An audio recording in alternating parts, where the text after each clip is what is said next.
Assalamualaikum warahmatullahi wabarakatuh. Berjumpa lagi dengan kami setelah lama kami tidak membuat konten tentang waliullah. Sekarang kita bisa kembali mengeksplor makam sejarah yang ada di Nusantara, karena kemarin memang lagi pandemi COVID-19. Maka hari ini kita akan membahas tentang salah satu makam waliullah yang ada di Desa Wonosekar, yaitu makamnya Simbah Kiai Haji Abdullah Demyati. Beliau terkenal dengan waliullah. Asli beliau dari Desa Karanggundang, yaitu sebuah desa di sebelah barat Desa Mrebu, Grobogan. Beliau putra dari seorang wali agung yang bernama Raden Mas Sanusi, masih keturunan dari Demak. Beliau dulu mondoknya di Tuban, di Langitan, semasa dengan Simbah Kiai Ibrahim Rumbung dan juga semasa dengan Simbah Hedinggiri. Beliau setelah pulang dari pondok, beliau diboyong langsung untuk menggantikan ayahnya, cuma dari beberapa orang dukuh Bengkah. Beliau diminta untuk berdakwah di Dukuh Bengkah, yaitu salah satu dukuh yang dulu masih hutan berantara. Beliau setelah sampai di Dusun Bengkah, pertama kali yang dilakukan beliau adalah membuat masjid, yaitu meniru Nabiullah Muhammad SAW.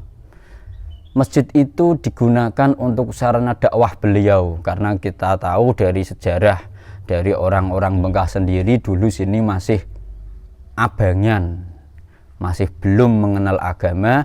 Akhirnya dengan adanya seorang waliullah Simbah Abdullah Demyati, alhamdulillah sekarang Islam sudah menyebar di wilayah Bengkah. Dusun Bengkah sendiri itu merupakan sebuah dusun yang berada di kelurahan Wonosekar, yaitu sebuah desa. Bila teman-teman ingin ziarah ke sini dari Pasar Meranggen bisa ke selatan, yaitu melewati Desa Meranggen, Desa Kangkung, Desa Sumberjo, Desa Margoayu, terus Desa Wonosekar. Nah, teman-teman bisa belok ke kanan kurang lebih sekitar 2 km. Nanti akan sampai di Dusun Bengkah, bisa bertanya kepada penduduk setempat makam Mbah Abdullah Demyati Bengkah. Beliau terkenal seorang alim alamah dan juga menguasai ilmu hikmah. Jadi banyak cerita murid-murid beliau itu tidak hanya dari kalangan manusia, tapi juga ada yang dari kalangan jin muslim yang belajar kepada beliau. Banyak kisah karomah beliau yang disampaikan oleh duriah-duriah beliau. Di antara karomah-karomah beliau itu, pernah suatu saat rumah beliau itu didatangi maling.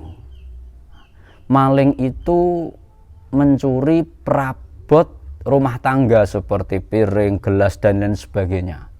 Tapi anehnya, ketika maling itu ingin pulang, ingin mengangkat benda yang dicurinya, ternyata tidak kuat. Habis itu dikurangilah barang-barang curian itu, tetap tidak kuat. Sampai akhirnya sudah masuk waktu ingin subuh.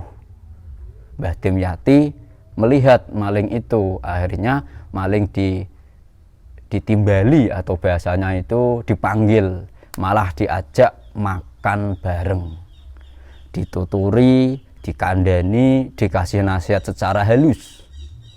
Nah, itulah keunikan Mbah Demyati. Ada maling yang masuk rumahnya mencuri, tapi tidak bisa pulang membawa barang curiannya. Karomah yang lain, karena beliau itu murid-muridnya juga ada yang dari bangsa jin muslim. Sudah terkenal, sudah masyhur bahwa beliau itu punya kendaraan macan. Jadi kalau ingin pergi kemana-mana itu beliau naik kendaraan macan. Cuma dulu memang ada, pada masa beliau ada salah satu masyarakat yang pernah diajak naik macannya beliau. Nah, dari situ tersebarlah kewalian Mbah Demyati Mengkah.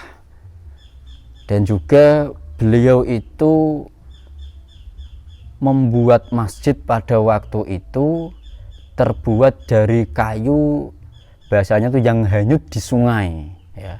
Karena kita tahu bahwa tekstur tanah di Mengkah ini banyak sungai-sungai, bahkan ada waduknya, tapi cuma sekarang waduknya kayaknya sudah tidak berfungsi.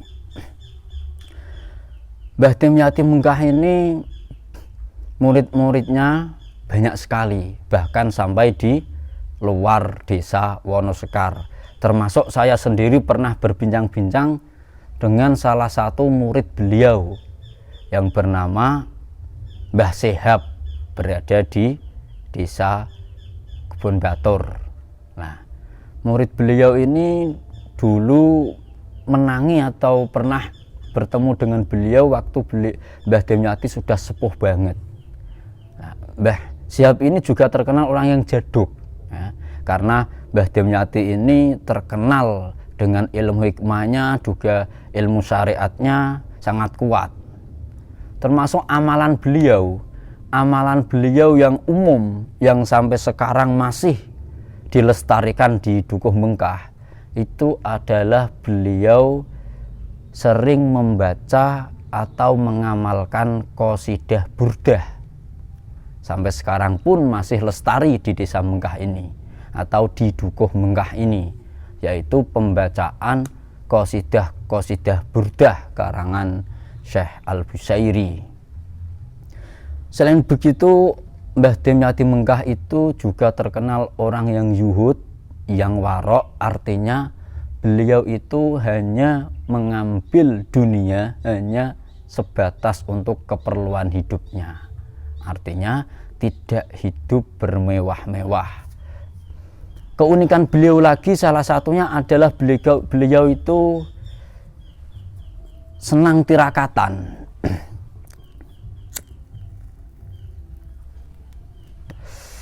Bahkan beliau itu terkenal puasa ngerowot. Ngerowot itu artinya tidak makan nasi tapi makan umbi-umbian. Yang paling beliau sukai yaitu adalah kunir. Kunir itu bahasa Indonesia itu adalah kunyit. Beliau sering mengkonsumsi kunyit ya. Jadi beliau itu puasanya puasa ngerowot, yaitu makan umbi-umbian, tidak makan nasi. Makam beliau ramai, sering diziarahi orang untuk bertawasul, artinya berdoanya tetap kepada Allah, cuma lewat pelantara wali-wali Allah. Salah satunya adalah Mbah Abdullah Demyati. Haul beliau itu diperingati setiap tahun sekali, yaitu pada tanggal 16 Ramadan. Beliau wafat atau meninggal pada tahun 1943 ya, 43. Bahkan kalau malam Jumat itu sering ada orang dari luar desa Wonosekar itu datang ke makam beliau hanya untuk bertawasul. Di sini ya biasa tetap membaca Yasin, membaca kalimah thayyibah, membaca tahlil, terus berdoanya dengan Allah, wasilah lantaran Mbah Abdullah Demyati.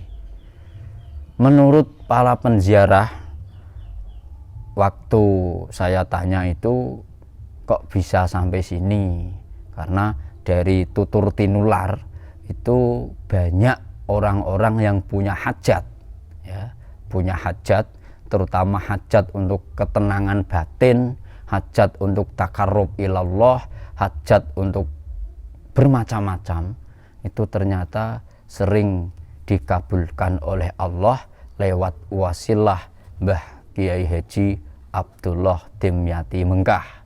Jadi teman-teman sekiranya berada di Meranggen atau mungkin dimanapun teman-teman berada, jangan lupa sempatkan untuk sowan, untuk ziarah ke makam beliau Simbah Abdullah Dimyati Mengkah. Cukup sampai di sini. Semoga informasi ini bermanfaat untuk teman-teman. Besok insya Allah kita sambung ke makam-makam yang lain, makam-makam yang mungkin terpencil, belum banyak yang tahu. Kita akan ungkap sejarah di makam-makam yang terpencil lainnya. Cukup sekian dari kami. Assalamualaikum warahmatullahi wabarakatuh.